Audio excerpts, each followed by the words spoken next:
and we take what Jesus has done for us. యేసు ఏమి చేశాడో మనకు అది తీసుకోవాలి. అవి మనం దేవునికి అప్పచెప్పేసి క్రీస్తు మనకి ఏం చేశాడో అవి పొందుకోవాలా.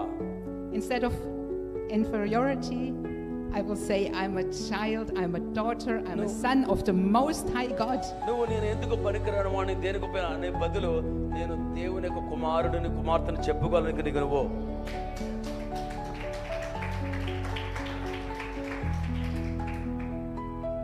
If we are feeling guilty and feel shame, కొన్నిసార్లు మనము సిగ్గుపడుతూ ఉంటాం, లేకపోతే జరిగిన విషయంలో పశ్చాత్తాపము లోపల ఒక రకమైన జరుగుతూ ఉంటాయి మనలోని. then we bring that to the cross. అప్పుడేం చేయాలంటే నేను తప్పు చేశాను కదా అని మనం బాధపడకన్నా దేవుని శిలువ దగ్గరకు వచ్చి తీసుకొచ్చి ఆయన పాదాల దగ్గర అప్పచెప్పాలి మన పాపాలు కానీ ఏమైనా సరే.